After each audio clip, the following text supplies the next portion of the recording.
the third of the Centennial Speakers Series hosted by the Center for Global Studies here at the library. We're very, very grateful to the library for hosting us, as always, to Russ for all his organization, to Jean, who did a lot of work to get this started as a series in the first place with Centennial Partners.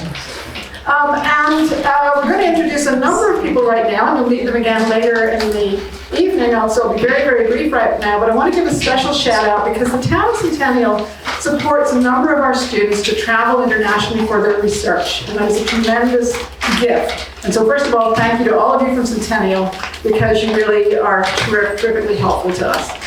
I also want to mention that this time we managed to tempt out a number of our additional supporters because we've got a lovely community of Mary Elbogan Garland, who's here somewhere, Kelly and Monica Davis, who got Scotland started, and Nora and Patrick Ivers, who really help us support programmatic initiatives. So we're grateful to all of you here, and we hope you'll all stay long-term friends of ours. I'm here mostly one very important audience. The other thing is there's a group of students here who all received support to travel for their research this year. Again, you're going to meet them more in person later, but right now I just want to give a shout out. If you're here, why don't you stand up? If you received a Centennial Award, an Elbogan Award, any other...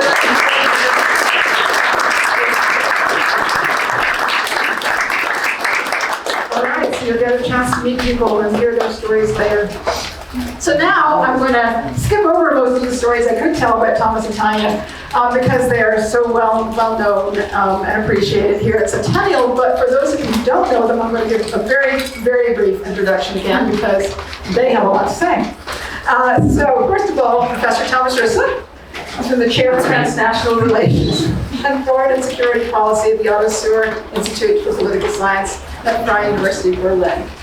And there's almost a lot more than that to be said, so you should go on. He is a scholar of international relations who suggests that communicative action can reshape actors' understandings of their interests with important consequences for world politics, right? It's all about communication in this particular case.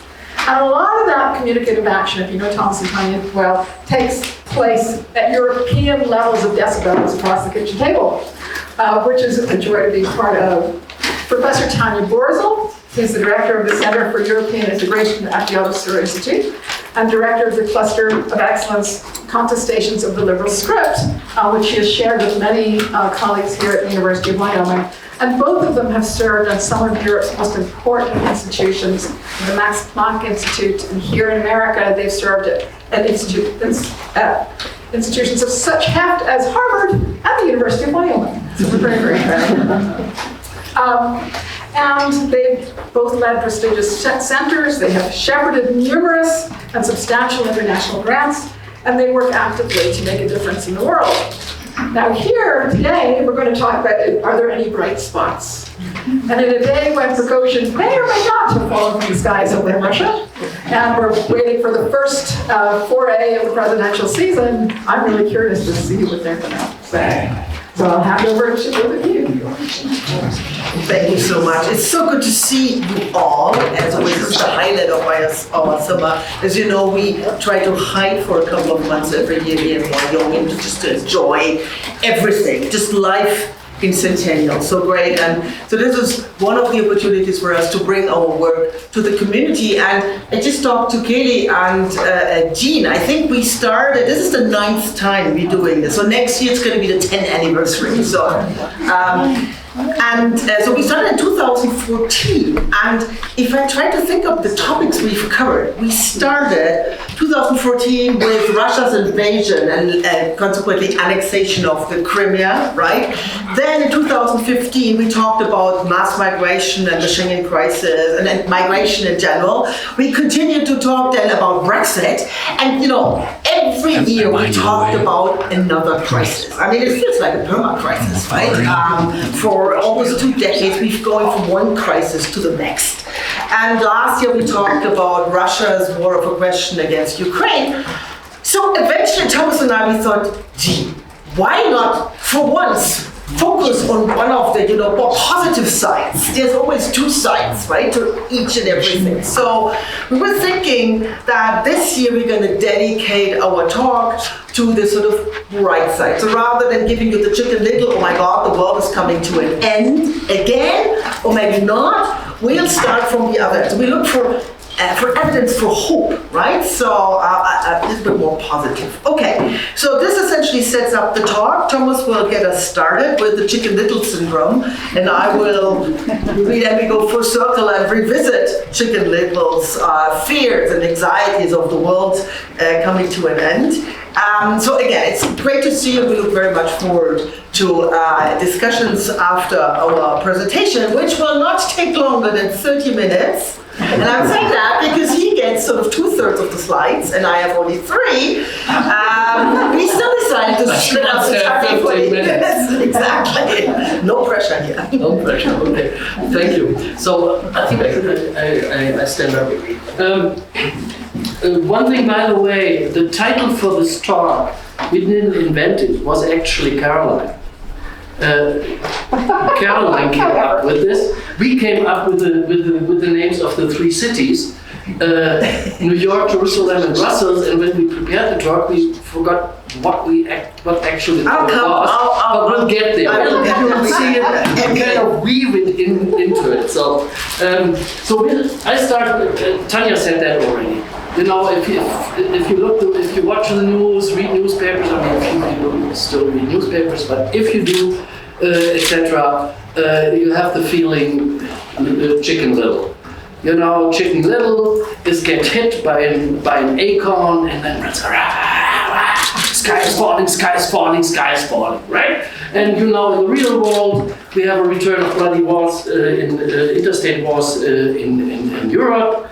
Apparently today killed Prigozhin, and we'll see what comes out of that. But anyway, we have catastrophic weather events, half of Canada, no, not half of Canada, but I mean, wildfires everywhere. We have democratic backsliding and democratic breakdowns in new and old democracies, rise and return of autocratic regimes, growing inequalities in many countries, gross human rights violations across the globe, mass migration pandemics, we just through COVID, and a new variant is just coming up, etc., etc. So that's the setup. So the question is, are there any bright spots? Rather than going through that's not me. No. What we want to do is, yes, thank you. She does it automatically. What we're going to do is the following. So there are liberal orders and they have certain promises. And we're going to do a scorecard of liberal orders and their promises. And surprisingly, the world looks much better than if you only read the news. So, first of all, just for clarification, what are liberal orders? Just to make sure, we do not mean liberal in the political sense, as in there are these liberals. We mean liberal as more in the philosophical sense, as a kind of orders that have essentially 3 promises. Freedom, this is where the word comes from, liberal. Liberalitas in Latin, this is where this originally comes from. Okay? Prosperity and peace. And then we can sort of divide this up in kind of political liberalism. What we're talking about is human rights, democracy, rule of law, constitutional orders, and such. Economic liberalism, where we talk about free trade, economic growth, development, poverty reduction, etc., etc. And the third one is more referring to the international order, liberal internationalism, and that means on the one hand the promise of peace and security, but also the idea that there are all kinds of global problems that need global cooperative collective solutions. So in the next, I have 10 minutes left, I guess. Yep. In the next 10 minutes, I'm going to rush you through millions of data. We decided social scientists use data. I'm not doing any kind of statistical analysis. Everything, every single slide I have here is public and on the internet. You can Google it, you can find it, etc., etc. But I warn you, these are massive amounts of data. They are collected in in some cases, in one single graph. Okay? So bear with me a bit. This is the big picture, this is not the picture. You know, you can always come up with whataboutism, what about that country, what about that country, that's fine, okay. But we try to do the big picture. So let me start with a couple of slides on political liberalism. This is a human rights index of the world. Again, aggregated. From 1789, i.e. the French Revolution, to 2022. It particularly measures political freedoms, but also freedom from torture, rights of movement, rights of free expression, etc., etc. And what you see there is that this is it's taken, by the way, by VDEM. That's an institute. It's called the Varieties of Democracy. It's in Gothenburg, Sweden. It's kind of the gold standard now for measuring democracy, human rights, and these kind of political liberal ideas. And what you see here is it's slowly working up, and here is 2000. This is pretty much. And it begins a little bit before. This is pretty much the end of the Cold War, right? And you can see this goes up in recent years. Overall, it goes up. It's not going down. There's a little downward slope. We can talk about this later on. But I mean, that gives you a very rough picture of the human rights development in the world. Next slide. So, to show you that the previous slide is not just, made up. Now these two graphs look at particular issues concerning human rights. The first is trends in genocide and politicide. Genocide is mass murder of populations. Politicide is murder of citizens for political purposes, mostly by states. Okay, and what you see here, starts in 1956. It goes up and up and up and goes here, and again we have the end of the Cold War here, 1990, and then it goes massively down. All right, it's not out of the world, but it goes massively down. And a pretty much similar picture, and I'm not going to go into the details. This is called fatalities in one-sided violence. This is essentially when a state kills a citizen, mostly for political reason. And you see the similar. This only goes since the end of the Cold War. In the beginning, this is probably, I would say, the Yugoslav war are in there, but then it goes down again. Next slide. So this is even more composite.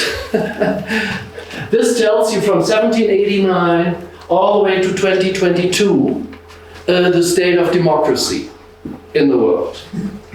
Okay, I start with the bad news. Liberal democracy, this is this blue category here, and these are fully established liberal democracy. I mean, all the good stuff together, right? Only make up today roughly 20% of the states on the globe. Another 20 to 30% are so-called electoral democracies.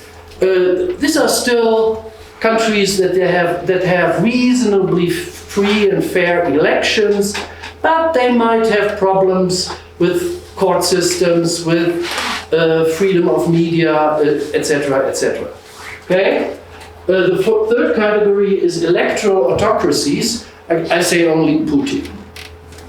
Then you know what I mean. He's still an elected president. In fact, he has elections next year. Other than that, this is an autocracy, period.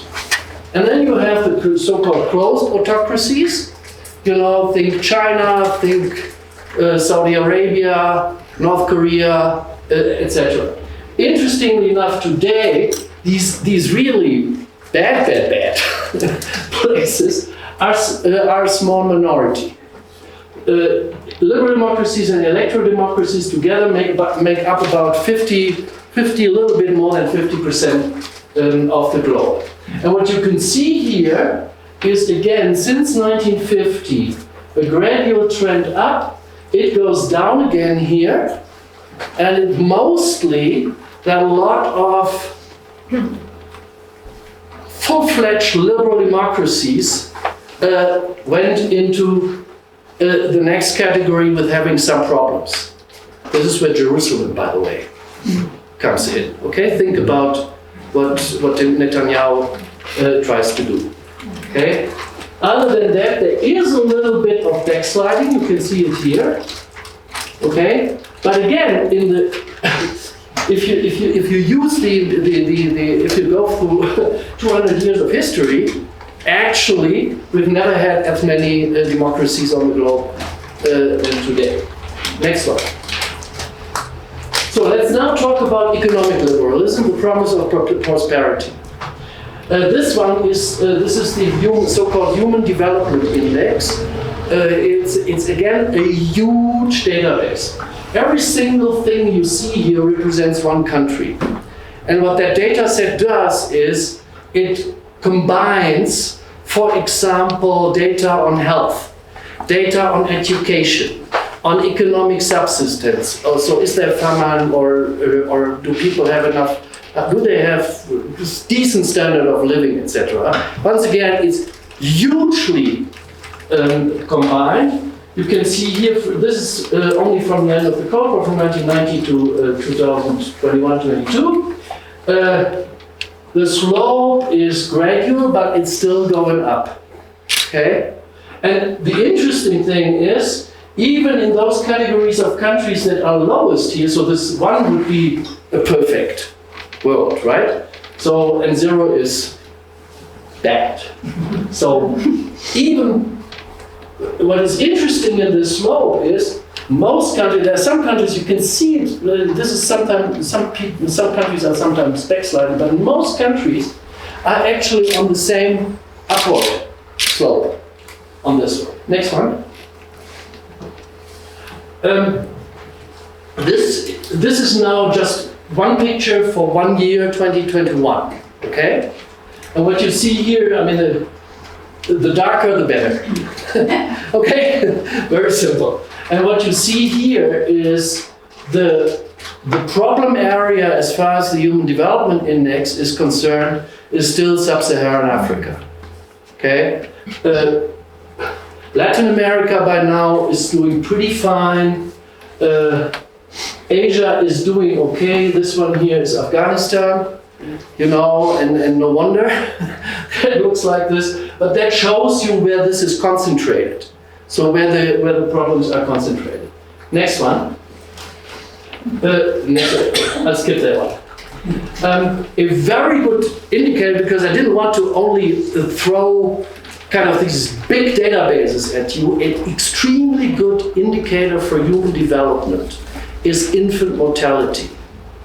Because for kids to survive the first year, a lot of things have to happen. Okay? Health, certainly, but also an environment, you know, if there's a famine, etc., or malnourishment, etc. And what you see here, I'm probably running out of time already. On the right-hand side, this is from 1915, with projections all the way to 2045. We have a pretty massive downward slope, and this also concerns Africa. This is, you know, that on the other slide didn't look that good. Okay, so this is an essentially this simple data set, the simple slide shows that we have made enormous progress on that front. Next one. Okay, this is tricky.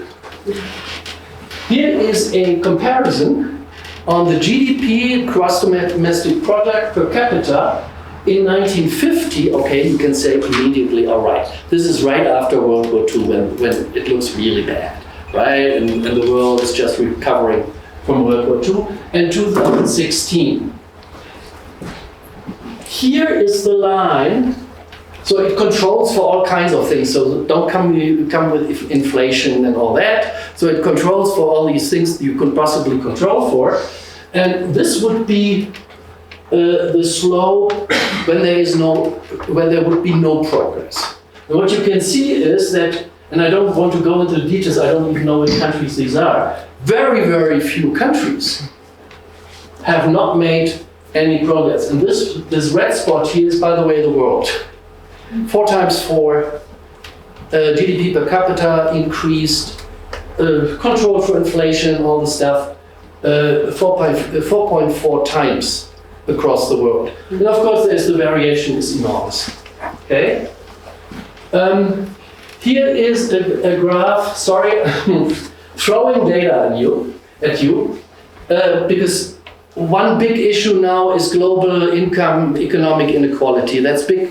That's a big issue that is debated all the time. Careful, folks.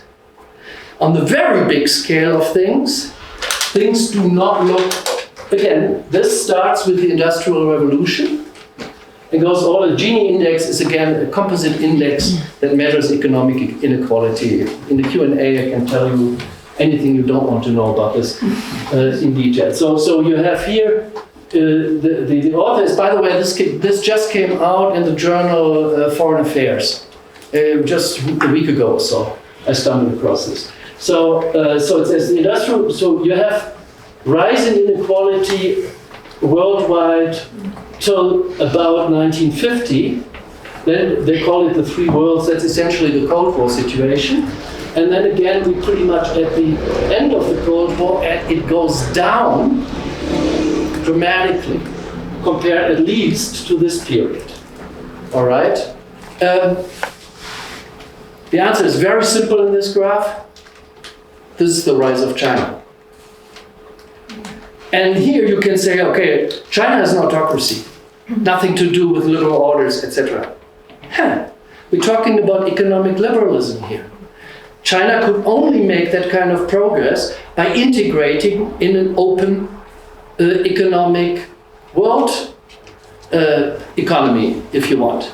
It became capitalist, right? So what we see here, right, for all the stuff, and I'm not saying that there is no problem with income inequality and economic inequalities in countries, you can see that.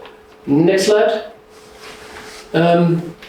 Here is another one that is, I'm going through this because you will immediately say, okay, this slide here, this is the same as the next one. This is so aggregated. It can be driven by one country or where you, as I just said, like China. So we better look at what's the income share of the top 10%. We can do there are slides available for the top 1%. That's the Elon Musk of the world. Top 10% is kind of a bit better to use for such a statistics. And what you see is here the usual. Actually, the United States, that is usually portrayed as a country with a huge problem in income inequality. Yes, it is doing, in that sense, it's doing worse than most of the Europeans here. But then on a global scale, it's actually looking not that bad. In fact, countries like a lot of Latin American countries and Southern Africa are countries, if you look at these data, or here's India, for example, right? This is probably Saudi Arabia. So you see, it's not always what you think the problem is. Next one. Okay, that's my last. So peace, liberal internationalism. Again, this is a very rough estimate here, but it's an interesting graph that comes from databases in Oslo and in Uppsala. I think it's Uppsala. Yeah, it's USCDP. That's Uppsala. And what they count are simply the fatalities and deaths in what they call state-based conflicts by world region. Meaning, this counts the fatalities, both civilian and military, both in interstate wars, like Ukraine against Russia at the moment, but also in most civil wars, where you have a rebel group fighting against the government. What it doesn't count is if you have a conflict between rebel groups. Okay, that's out of this. So again, you see if we do a slope, it is drastically reducing. We can talk about, I don't want to go to the details. For example, the Vietnam War is somewhere here. You know, here are the wars of independence, mostly in Asia at the time. Here, Middle Eastern conflicts come up. This year is probably Syria, because that is the orange, yellowish color is the Middle East. This stops at 2020. If we were to include the Ukraine war, it would actually go dramatically up in Europe now, because we have estimates are between 400,000 and 500,000 casualties altogether. So per year it's about 250,000. It would end up here. But nevertheless, I'm saying the overall trend is like this. This slide, Tanja can explain. Thomas, no, we don't have done it. Okay, I skip it. Yes. Well, I skip it. yeah, I'll come back to it anyway. Okay, so summary. We have all kinds of problems here with the data, etc. But the point is that the world is a vastly better place today than at any time, I shouldn't say in human history, but in human history for which we have data. Okay, so I don't want to make too big arguments here. And by the way, for a greater number of human beings than ever before.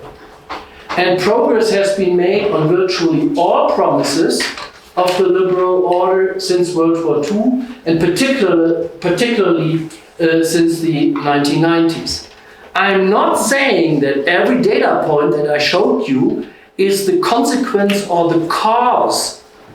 The cause of this is the liberal order.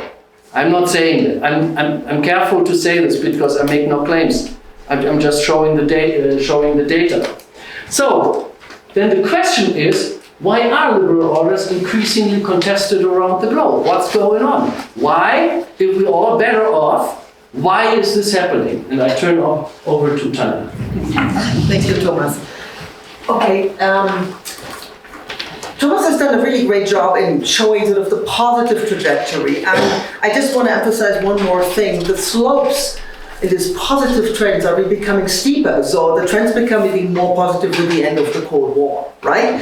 So there is some indication that the Cold War left liberalism the only game in town, right? I mean, communism, with the demise of the Soviet Union, okay, Cuba, or North Korea, but you don't want to live, well, Cuba, anyway. North Korea is, I think, a clear example. So, as I said, the positive trend Thomas has showing here has intensified, increased after the end of the Cold War, which makes the whole thing even more positive, right? The world becomes ever better place, it becomes ever more liberal. At the same time, liberalism becomes ever more under fire. So why is that? Now the question is, what is the problem? Because arguably, liberal orders have always been contested. Try to think about the history of this country. You've had serious instances of contestation before. Thomas mentioned the Vietnam War. This comes with the DNA of democracies. Contestation is actually not only a natural thing for democracies, it's a good thing. If you have heterogeneous societies with different interests, of course, they contest each other, and they also be dissatisfied with the political institutions, because these political institutions don't necessarily always fully satisfy their interest. So this comes with democracy. So contestation as such is not the problem, right? Liberal orders have always been contested. liberal orders need to be contested. And as Abramovich, the president of Freedom House, the other day said, we tend to forget that democracy is something that must be struggled over constantly, right? So again, contestation as such is not the problem. What is the problem? And here we do see a change that actually poses a serious threat to democracy and liberal orders, more broadly speaking, is a radicalization of the contestations, or what we call a shift from normal contestations to deep contestations. Now, what are deep contestations?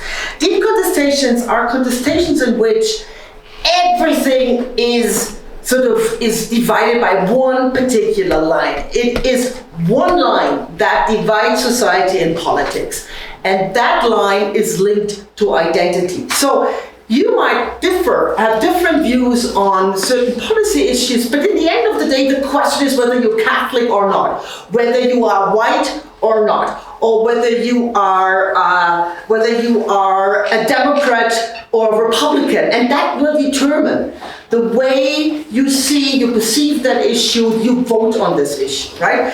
And that's so. What you usually have in a democratic societies are cross-cutting cleavages, but these cross-cutting cleavages become collapsed into one single cleavage, and that cleavage is defined by your social identity, and that divides then societies and politics into two hostile camps, right?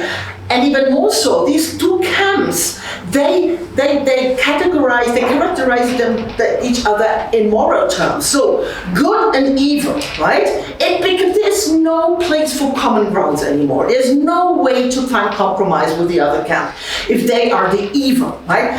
And that is a trend we are observing not only in the US or in some European countries. It's a global phenomenon. You find it in new and old democracies, you find it in the global north and the global south. It is a global phenomenon that is increasing. So we find increasingly deep shift from normal to deep contestations. And that in fact poses, it's not the same to say, democracy is going down the drains. That's not what we're saying. But democracy is threatened by these deep contestations because there's no common ground anymore. And you need to find common ground to make a democracy work, right?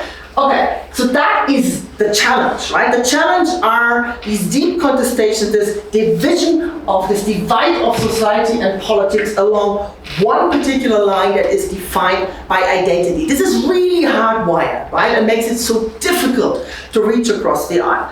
Okay, so now the question is, how did we get there? Why on earth, after the end of the Cold War, with liberalism triumphing over all alternative ideas of how to organize societies, with, as we've seen, the world becoming ever more a better place. Why then, paradoxically, this is ever more not only contested, but deeply contested? Why is that? That is the puzzle the Center of Excellence I'm running is trying to solve, right? And it is relevant. It is really, and it has also huge implications. Okay, next slide, please. Okay, just to remember, right? End of the Cold War, liberalism won. No reason to triumph, but it's clear evidence. The last competitor for liberalism disappeared. So only game in town. At the same time, and that was the one slide, the graph I didn't want to explain, liberal orders deepened, they became more intrusive, in the sense of that what liberal meant became broad. It was not only about human rights, it was also about democracy and the rule of law. So basic human rights has been part and parcel of the liberal international order since 1945, but democracy and rule of law all of a sudden were added. The same with, I could go now through economic liberalism. So liberalism became more demanding, and at the same time the authority of institutions promoting liberal principles increased, particularly at the international level. So this whole thing about liberal conditionality has become and with the deepening and the widening, because since liberalism was the last game in town, and apparently it was the more, it won, right? It was, so you had a lot of post-socialist and also authoritarian countries adopting liberalism. as their way for organizing society. So liberalism spread globally. That's the famous third wave of democratization we've seen in the 1990s. So again, liberalism spread, it became also more demanding. Right? But with these demands also the promises. People were expecting liberalism to deliver on the promises of freedom, prosperity, and peace.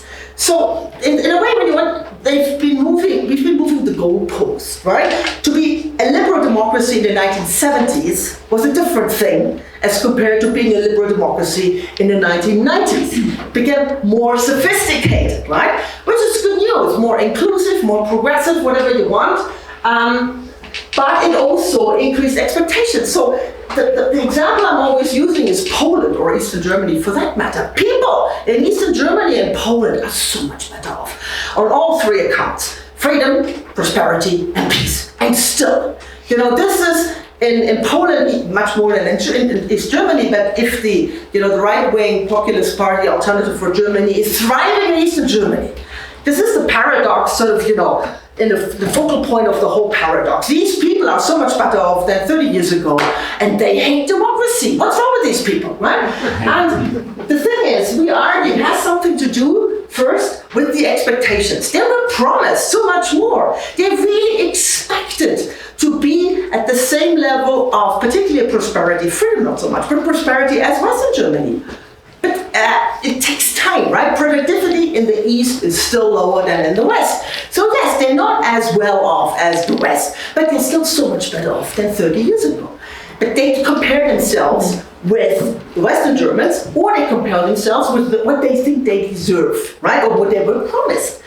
And to be fair, at the time, German Chancellor Kohl promised Eastern Germans they would have the same level of prosperity as their Western friends if they voted for him in the 1990 elections. Well, we know how that ended. Anyway, so we have sort of, the goalpost has been moved, and with this goalpost moving, also the expectations have changed.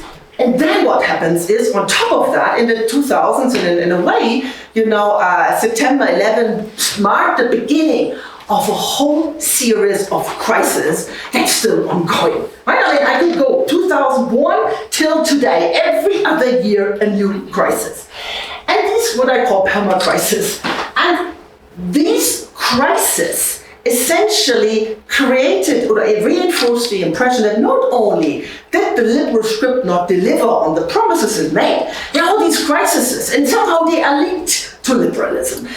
To some extent, liberalism has a role, hyperglobalization, we can talk about that, but blaming all the crises we've been facing on liberalism is far-fetched. But still, people perceive that, and what we also see, that is what the data show. In 2010, the slope started to decline, not as dramatically as it increased after the end of the Cold War, but we see a stagnation and finally a decline in democracy, in human rights, and so on.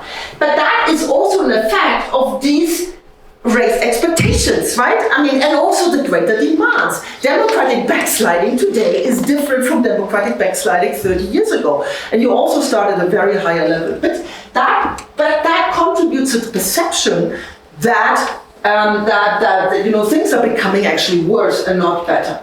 And so in the 2010s, these broken, unfulfilled, empty promises of liberalism start to show. And there is some evidence. So social inequality has not increased across countries, but it has increased within countries, right?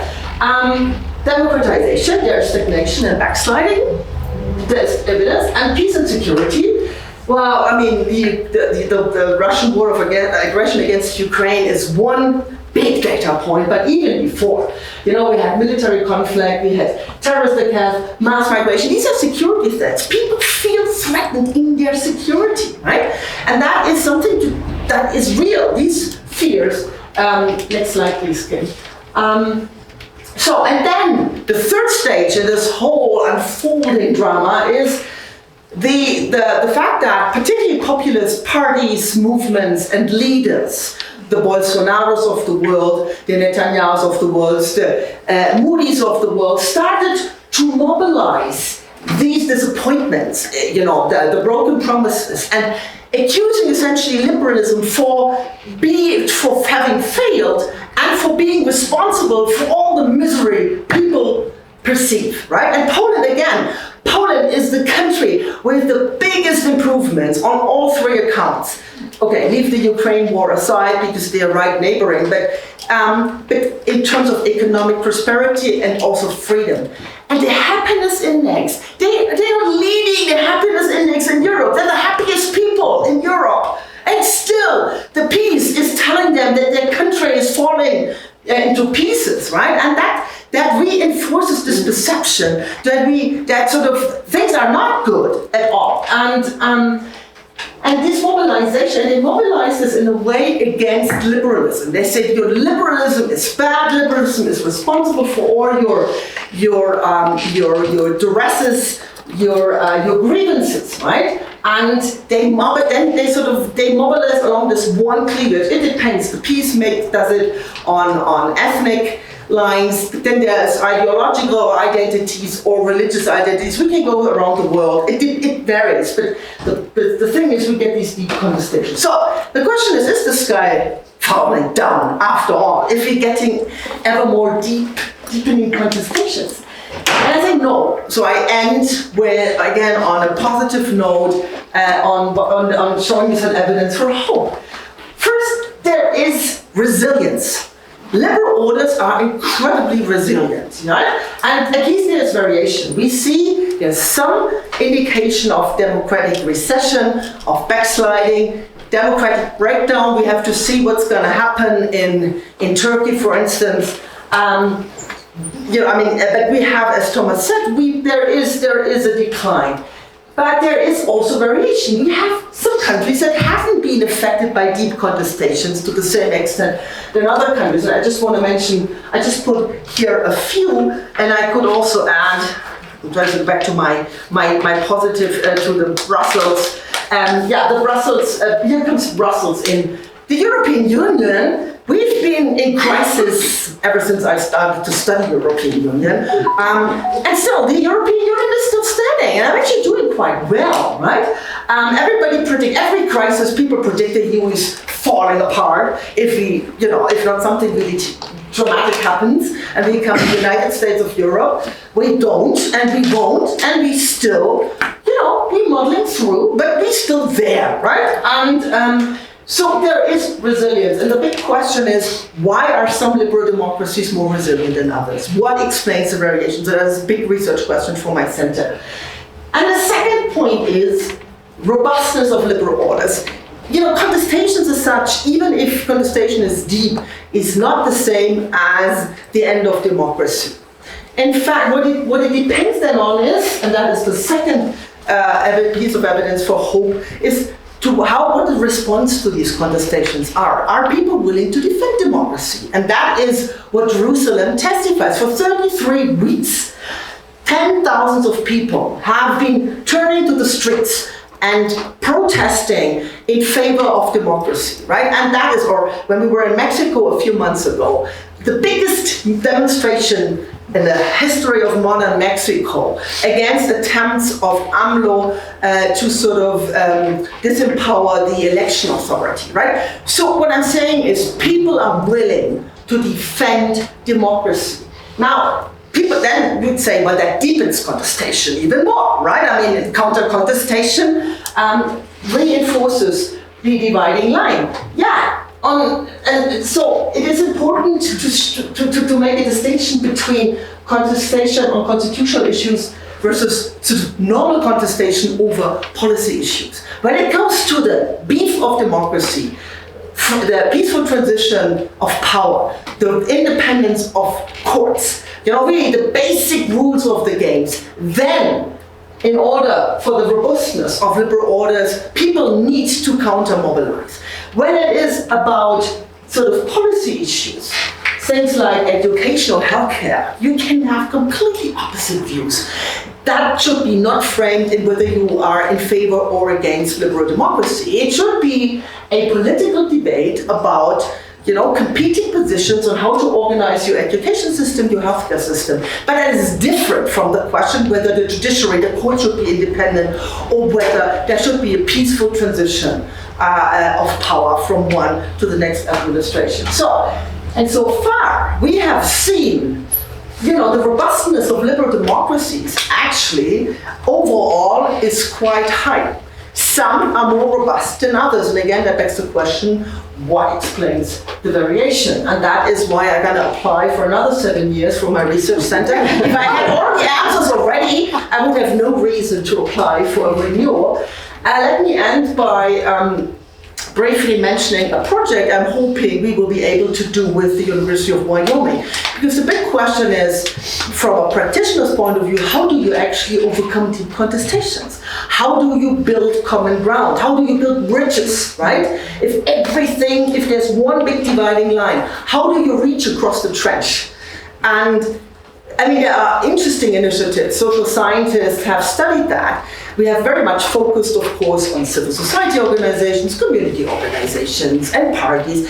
But there is a role for arts and the humanities to play, right? Look at theater plays, movies, there are art exhibits, and that is really something we feel has not been sufficiently explored. What kind of role can art and culture more broadly speaking play in building bridges, and that is my last sentence, in building bridges across this widening divide in society and politics that characterizes ever more democracies around the world.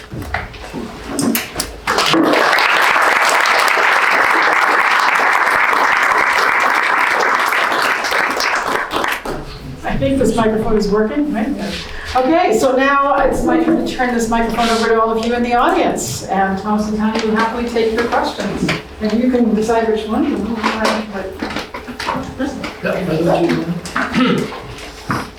This one's very quick. I was just wondering, where you had Israel, Ukraine, would the United States fit in there in terms of like January 6th and the fact that we didn't sort of fall to that, to be robustness kept us kind of on. Exactly.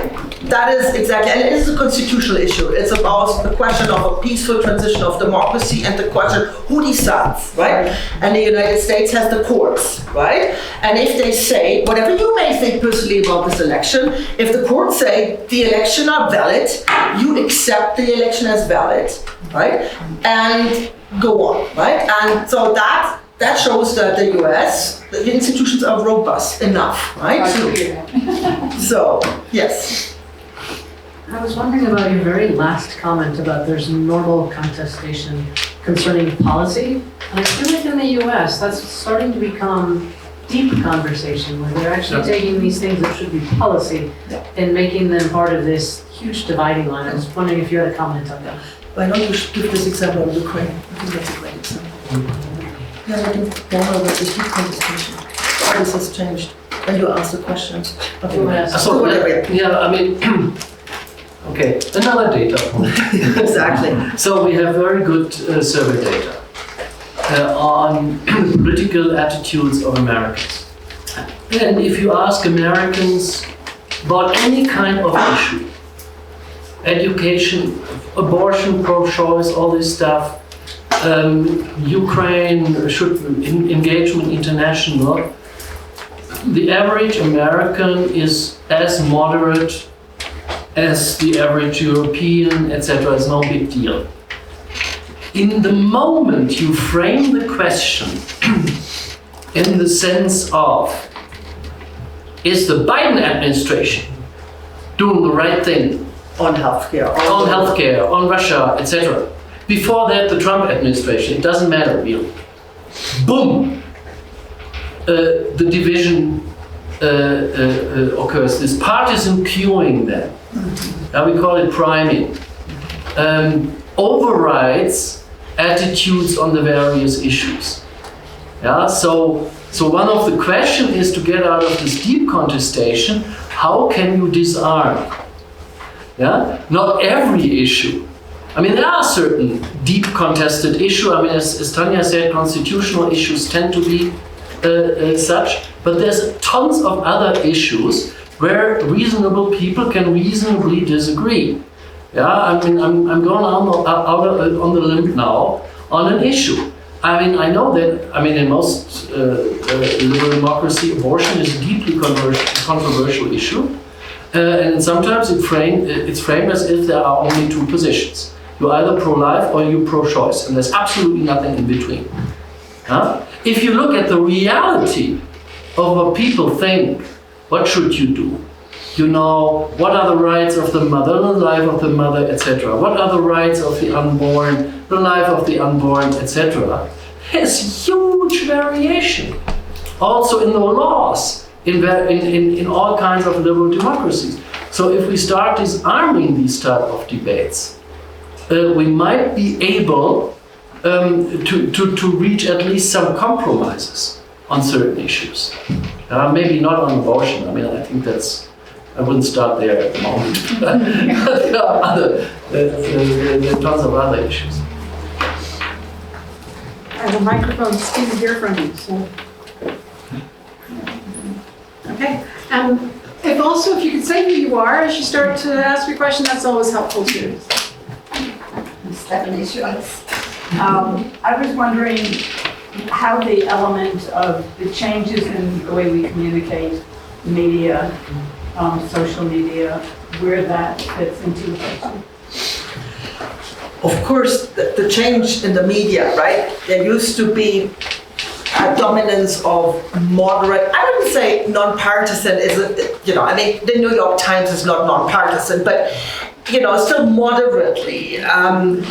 Media that was overall balanced and sort of a certain number where people would get their information from, and that has completely changed, right? I mean, through social media, a lot of people get their information through social media. We call it echo chamber. So they only read those sources that actually confirm their view on things, right? And that becomes a particular issue if social media starts to really moralizing issues, right? That it becomes really a life and death issue where you stand on Ukraine, right? Or everything, the country is at stake, so all the issues you might have to stand back, and you have to stand with the leader that will save the country, irrespective of whether you agree with each and every policy or issue he or she stands for, right? And that is very much also reinforced, and I would also say driven by social media and the way the media is structured and not regulated, right? Unless you want to add anything? Yeah, the question here. So I'm Sylvie. Nice to see you in person. I think we emailed back and forth a couple times. So I was thinking about what you said, particularly about when deep contestation occurs. And I think that another way of saying, or another way of saying what you said is that it occurs when perhaps one side accuses the other of using policy as a means for oppression. And I wonder how one would combat that as an instructor working in the humanities. Like, how would you approach a conversation to reverse that trend towards accusations from one side or the other? One way is what is called Garfinkeling. That is, use kind of social norms in order to show if you have certain oppressive social norms, just violate them. And then see how people react. Yeah, not in a violent sense, yeah, but come up, try to surprise people with things. Oh, I haven't thought about this. Oh, this person whom I thought something comes to mind now from today's biofile, by the way. A person you thought, oh yeah, there's all this transgender issue, LGBTQI, blah blah blah, etc., etc. And a person talks about her own transformation, and she's deeply religious because she grew up with the I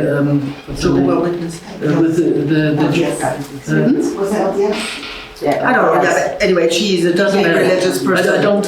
Yeah. I just read it today. So this crosses certain issues, because normally you think transgender people are probably left-wing Democrats and certainly not religious, yeah, and etc. So we call that cross-cutting cleavages. Yeah, most people, if we don't politicize the issues, okay, most people are identify with all kinds of different things. Yeah, and it's not just on one line. Yeah, whether we do Democrat or Republican, right? And for instructors, the idea would be to tease that kind of stuff out. Yeah, that the world is complicated. If I may, I think education is a tremendously important field. We're talking about, a debate, a culture of debate that is based on mutual respect and at least tolerance for different positions. And we've completely lost that, right? I mean, that is part of the problem. When you start moralizing, you cannot possibly accept the position of a person you consider to be evil, right? Because that person is evil. So there is, as I said, and to get out of this and to say each and everyone has the right to have an opinion. And that issues, and even controversial issues, do not stay away from controversial issues, but try to frame them not as black and white, and certainly not as moral issues. Some are, yes, but others don't. And where you stand on healthcare, right, is not an issue of bad and evil. It is, you can have completely different and even antagonistic opinions about public healthcare, but there are positions in between, and if it's not black and white, there is always room for compromise. I think that is an important thing. And the second point I wanted to make, what is extremely challenging is that those who, in the end, the enemies of democracy, now I'm really using the word enemies, because I don't think there's any common ground with those people who want to abolish democracy, right? I mean, there are limits. So that's the constitutional limits here. So the enemies of democracy very often present themselves as a defender. I mean, I have a project on academic freedom. So there are people who want to interfere with academic freedom, arguing, defending the academic freedom of others. And that is an issue you have to, to sort of first of all deconstruct. And once someone denies someone else's freedom, this is no longer liberal. And I think that is why it is important to show where the limits are. Coming back to my distinction between policy and constitutional issues, right? If you deny a person his or her individual freedom, you are outside the liberal realm. And that is, to me, the end of the conversation, right? But then it's also to, identify issues. Is this really about? No, it's probably not. And then try to reframe, to reconstruct an issue, and in order to enable a debate, right? Okay, but this is something we really need to work on and think on. We have to support, particularly the younger faculty, because they have the responsibility to train our kids to discuss and debate over controversial issues in a way that doesn't go against the liberal principles. I have one more point to make on this. We feel strongly about that. I think universities, particularly universities, yes, have a primary mission, and that is train people in critical thinking, no matter which is the position. Okay, I've been throwing in 15 minutes tons of data at you.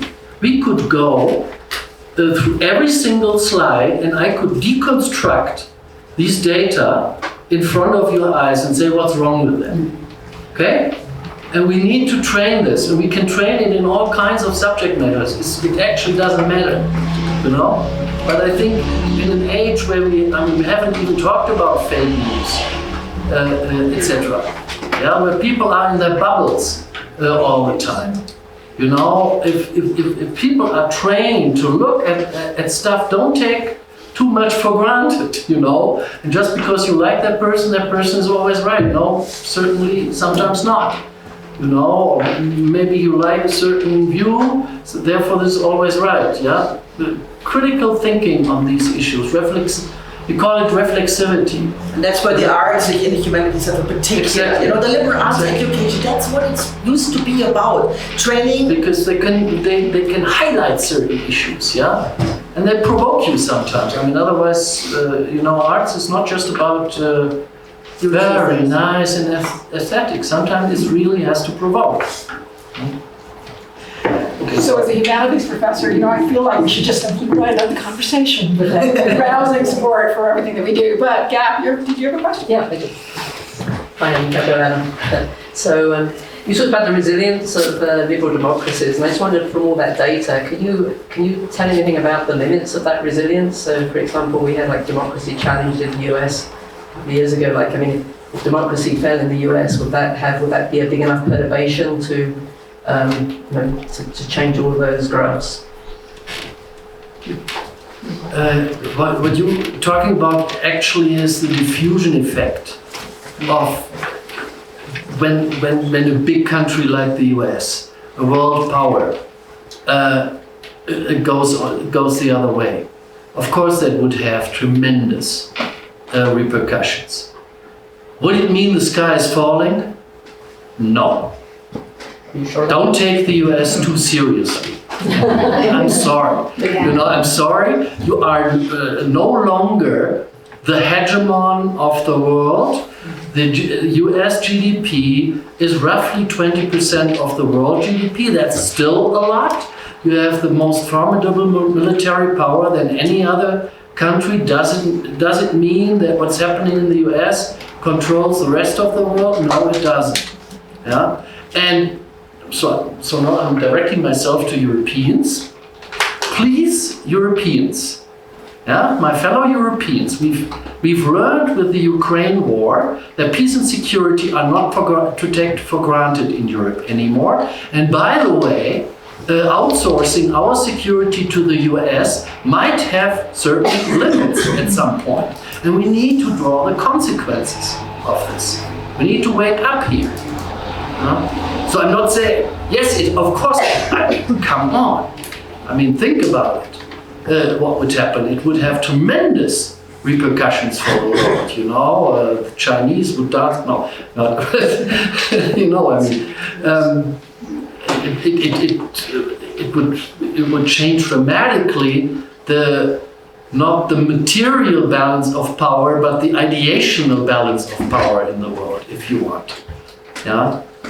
But it is not necessarily the end of the world as we know it.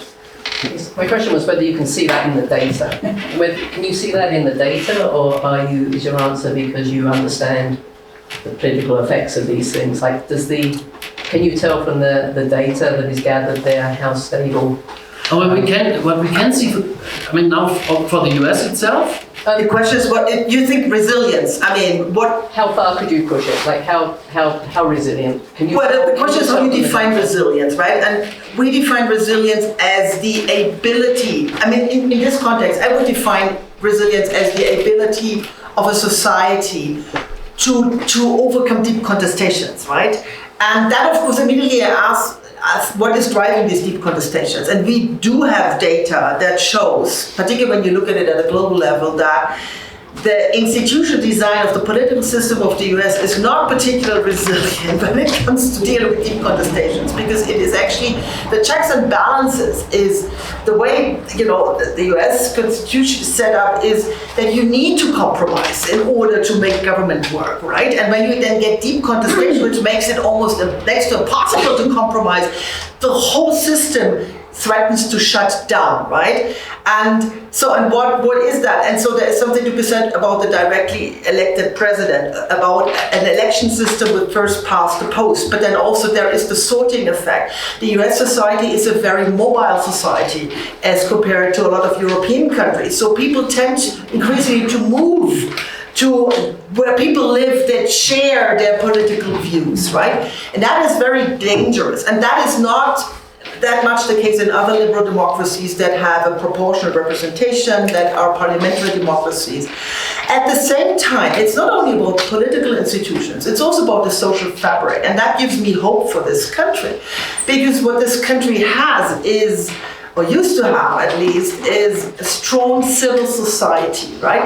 And there is this difference between, what Thomas mentioned, mass and elite polarization. And the deep contestation in this country is very much driven by the elites, right? As you said, the average American has actually quite moderate views, but then there are these political elites who are incentivized by the political system as the way it is set up. And Andrew Garner, University of Wyoming, has written a beautiful chapter in the book Thomas and I are editing with Jean Garrison and Stephanie Anderson on contestations in the US that shows how the political system of the US incentivizes elites to drive these deep contestations forward. So, I mean, I hate to say, but the elites are to a large extent the problem, and the solution is society. And that brings us back to, to ideas how societal initiatives can actually help bridge this divide that is very much driven by the elites, right? And brings us back to education, brings us back to the arts and science. And now I have provoked Jean.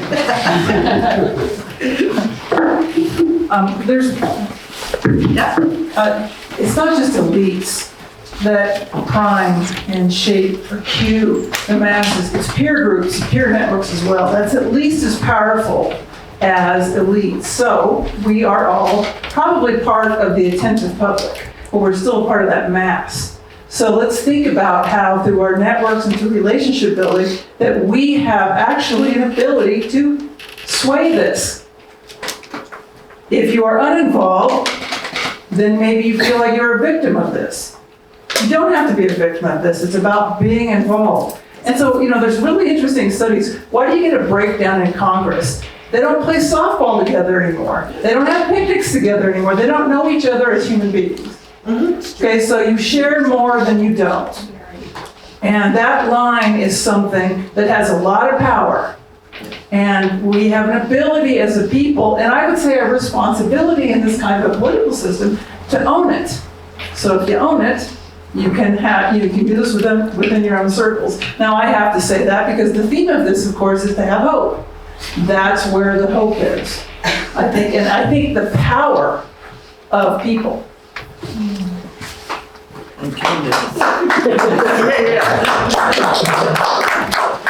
To show how you can work across the aisle, the biggest association or club in the German parliament, outside the party factions, is the dog owners club. People with members of parliament with dogs have organized themselves across all parties because they were of the conviction that the bureaucracy of the parliament doesn't take care enough of the needs of these dogs that they have. It immediately built the biggest club across all the aisles. But that's the kind of stuff that I think Jean's talking about. I think there was...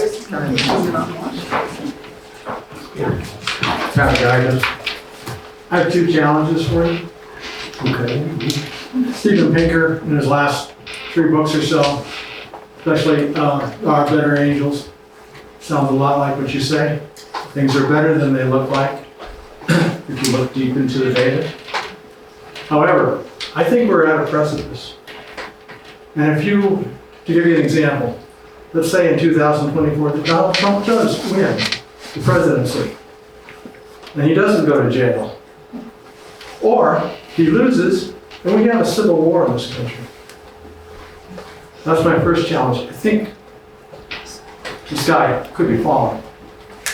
My second is, when you showed the 4 different governments, 3/4 of them really are not cooperating with the liberal democracies. And without cooperation in the we've been saying this immediately in the last 10 years, with climate change, we don't have a chance. Our civilization is on the brink of disaster. It is not going to be, it is going to collapse from what we've been used to. So those 2 things, I don't think you're taking into consideration as much as I am. Wow. Let me put it that way. Civil war is the worst outcome. We have different outcomes of what the effects of deep contestations can have, right? And civil war is the most extreme. But that brings us back to the question of the resilience of the political system and the society of the United States. And it will, coming back to what Jean said, right? I'm sure there are people in this country who are willing to take up arms and go to war. But I don't think that's true for the majority of the people. In fact, we have data that shows, right? The question is, how do you mobilize these people, right? And against those radicals who will, either way, will drive the country to the ground. So that comes back to don't have an answer, but if you look at the factors we've identified that sort of define the resilience of a country, the US has pros and cons, and in the end, I just hope that those factors that strengthen the resilience of the United States will ultimately prevail, but it will depend a lot on what the majority of the Americans do, right? And I'm not only mean where they make their cross in the election, it's to what extent. Look what's happening in Israel. This is remarkable. Israel has as many guns as the United States, and the country is as polarized as the United States, and still, for 33 weeks, this is a lot. Israel has 9-point-something million people. If every week you have 150,000 people turning to the streets, this is a lot, and not a single death person so far. That is no violence. There's a little bit of police violence, and this is dramatic, but it's, given the potential for violence that these demonstrations have in a deeply polarized country, I find this amazing, and it gives me hope that Israel has been able. And then on climate change, that is a perfect example of deep contestation we have to get out. And I'm also saying there are the liberal progressives. I'm also, for protecting the climate, but I am against following the scientists and do whatever they say, disregarding the social dimension of climate change. And that is exactly what we need. We need to get out of this. We have to do everything to save the climate, otherwise our planet is going down the tubes. Versus no, we don't have anything, or we cannot do anything, it's too late anyway, let's look what kind of measures are there, but what are also the social implications, and then let's find ways to compensate those who have to pay for climate change measures. And that is not the kind of discourse we have at least not in our country, enough. And that makes me much more worried. So, Thomas. The other thing is one should not talk oneself into an alarmist position. Okay? If I think tomorrow a civil war starts in this country, it might become a self-fulfilling prophecy. Yeah. Danger are that this becomes a self-fulfilling prophecy. The same thing with climate change, with all kinds of alarmist remarks. Look at the IPCC reports. These are the academics who write these annual reports on the state of the climate, what can be done, etc., etc. They're very concerned, no question. And it might well be that we miss the Paris target of keeping the climate the temperature at the 1.5 centigrade level. But these guys are not alarmists. They're still saying you can do this and this and this and this. If you tell people the sky is falling, they say, okay, what can I do? Let's pollute. Let's dance. I can't do anything. After me the deluge. So one needs to be really careful with these kind of alarmist propositions. We have precisely that discussion in Germany right now. By parts of the social movement fighting for climate change, and there's an internal discussion here. Where are the limits? Yeah, because you do not, as Tanja said, yes, you can do this 180% turnaround. You could probably, highly industrialized countries have enough money to go into renewables within a very short period of time. Okay, you want to face millions of unemployed, all that stuff. We need to be, again, complex. As I said before, disarmament on these type of issues. There are issues, and I do think that climate change is an existential threat, probably the most important one. And yes, something must be done, but alarmist position I get very worried about. Also as a political scientist, somebody who studied social movements, because alarmist positions tend to demobilize rather than mobilize. Or radicalize. Or they radicalize. And that's not helpful either. And that's not that helpful either as well. Do we have a last All right, folks. question? If we don't have a last question, then please join me in thanking Thomas and Tanja.